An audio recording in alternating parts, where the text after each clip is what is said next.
1944. The 6th of June, as gray dawn breaks over Normandy, Goebbels is still telling Europe, America has no fighting spirit. By nightfall, a captured German is on a train to a U.S. POW camp where ice cream, industrial kitchens, and quiet rules of law hit harder than artillery. What did he witness from the surf at Omaha to a Coca-Cola truck at the camp gate that proves exactly why D-Day destroyed the Nazi myth? The 6th of June, 1944. Dawn is gray and cold. A voice on the German radio says America is soft and will not fight. Then the sea answers. Big guns boom every 30 seconds. The air shakes. Sand jumps. Smoke rolls in low lines, like a dark rug. A young German signals NCO named Karl presses a black field phone to his ear. He is 22. He learned codes at school and sent messages for 2 years. He believes the words he heard as a boy. The enemy is weak, lazy, and afraid to die. Back home in Cologne, bombs cracked windows and left dust on the bread. His mother saved sugar, 30 grams at a time, in a jar with a blue lid. Meat coupons sat in a neat stack. Neighbors stood in lines that wrapped around a corner. Men in long coats asked hard questions and took notes. Mail came with purple stamps where words were cut out. This was normal to Karl. He thought strong nations must be strict. He thought kindness was a mask. His tools are simple: a bakelite phone, a coil of wire, 400 meters long, a small buzzer for Morse. The maps are on paper with pencil marks. Trains still run on steam and coal. The world is heavy, hot, and loud. He has no wristwatch, only a pocket clock that ticks like a beetle. He knows of American sheriffs and MPs only from the radio. He is told they are crude. He is told they do not follow rules. The hedgerows here stand taller than a man, 2 meters of earth and roots. Fields are small, 40 by 60 steps, boxed by green walls. Planes scream low, trees spit splinters. A shell throws Karl down and rings his ears. When his hearing returns, he hears English words, fast and sharp. Hands pull him up. A British sergeant checks his pockets, takes his knife, leaves his photo of his mother. Name, rank, number, the sergeant says. Karl answers. A pencil writes it clean. A tin mug is pressed into his hand. 2 fingers of water. Maybe 250 milliliters. Drink, the voice says. Not cruel, not kind, just steady. At a field cage, wire makes squares 10 meters wide. Men sit in rows. Medics move station to station in 4-minute turns. A bandage on Karl's palm is measured and wrapped. 12 inches of gauze, tucked tight. A tag with 8 digits is tied to his sleeve. He is counted, then counted again. Order hums, like a machine. By night, trucks rumble to a port. He sees cranes swing nets of boxes. Each box is marked in large, neat letters. Milk, powdered, 50 pounds. Flour, 100 pounds. Coffee, 25 pounds. A red truck parks near a shed with a white star. 2 MPs with white helmets stand shoulder to shoulder, 2 steps apart, batons at their hips. A cook lifts a lid. Steam swirls up. It smells like broth and something sweet, like vanilla. A nurse laughs at a joke he cannot catch. No one shouts. No one hits. It feels wrong. A prisoner beside him whispers, "In America, they serve ice cream on Sundays." Karl almost laughs. He tells himself it is a trick. But the sweet smell drifts again, soft and bold, and he cannot tell what is real. The ship rocks for days, then a train clacks west. Karl sits by a window with wire over the glass. Towns slide past in neat lines. White houses, red barns, silver water towers with big letters. The roads are wide, with painted stripes and signs. He feels small, inside a machine that never stops. At the camp, the gate is a tall frame with a white star. Barbed wire runs in 4 rows. Guard towers stand at the corners with ladders and spotlights. The ground is raked smooth. A board lists times in chalk. Wake at 0600, roll call at 0615, breakfast at 0700, work at 0800, mail at 1700, lights out at 2100. The order feels like an engine that hums. A sergeant hands Carl a towel and a small bar of soap that weighs maybe 50 grams. The shower runs hot for 8 minutes. The water smells like metal but feels clean. Steam fogs his eyes. He has not stood under hot water this long in years. He thinks of home, of the basin his mother warmed on the stove, one kettle at a time. In the mess, cooks in aprons move like a drill team. A mixer as big as a barrel turns dough in a steel bowl. Trays slide down rails. 200 plates pass in 10 minutes. Bread is thick. The stew has carrots, potatoes, and small cubes of meat. It tastes like salt and fat and comfort. A chalk menu on the wall says milk, 8 ounces, beans, 6 ounces, bread, 2 slices. At the canteen, Carl buys a pencil, a stamped card, and a tiny tin of shaving cream. He pays with camp coupons.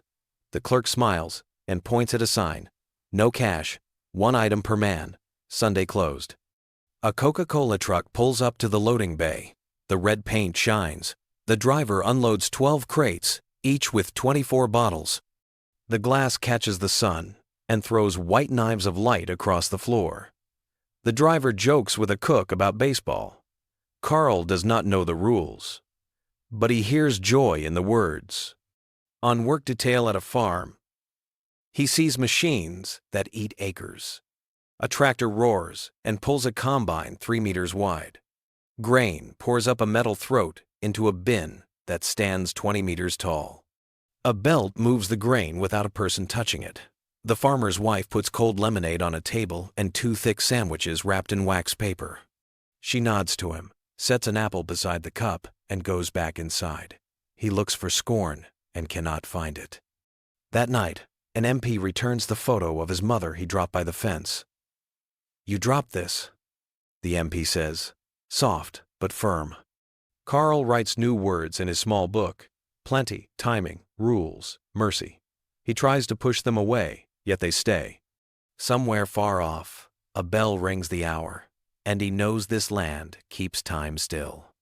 Snow falls early, a thin sheet on the yard. The camp is quiet. A notice says, Thanksgiving at 1,200 hours. Carl lines up at 11:55, 6 steps from the door.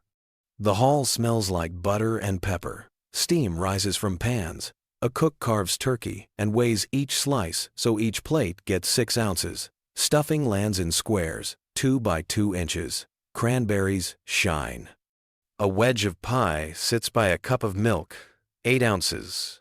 The commandant steps on a crate and reads a paper on rules and rights. He quotes Geneva and says, "We will keep these. You will keep order." A chaplain in a plain coat says a short prayer for the dead and the living. A choir from town sings 1 hymn. It lasts 2 minutes. No one claps.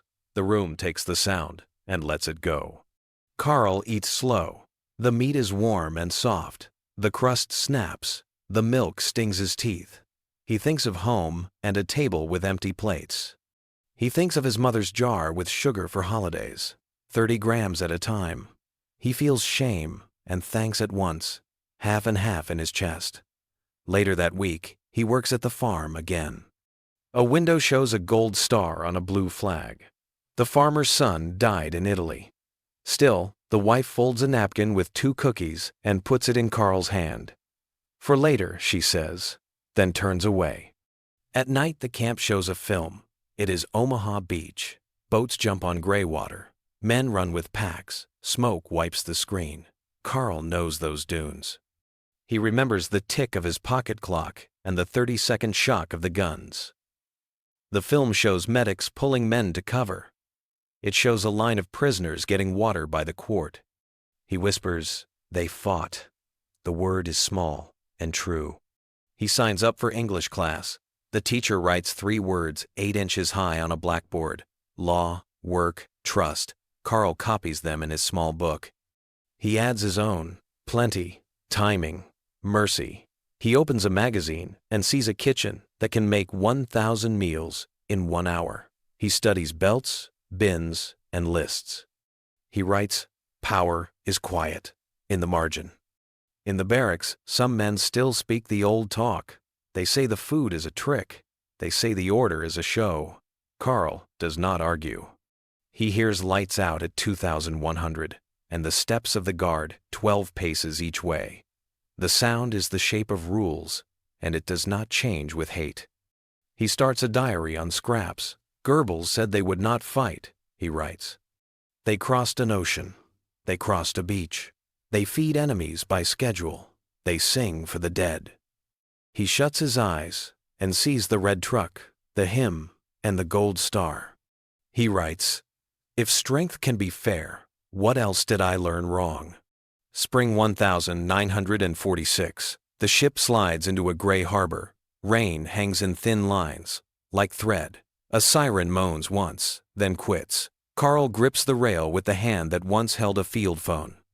In his pocket he carries 3 things: a camp spoon, an English book, and a folded diary page with 10 words. Law, work, trust, plenty, timing, mercy, fairness, order, duty, hope. He rubs the paper with his thumb until it grows soft. The train east moves slow, 30 kilometers an hour. Fields look bare. A city comes, open to the sky, where roofs should be. Walls, lean. Stairs, ended air.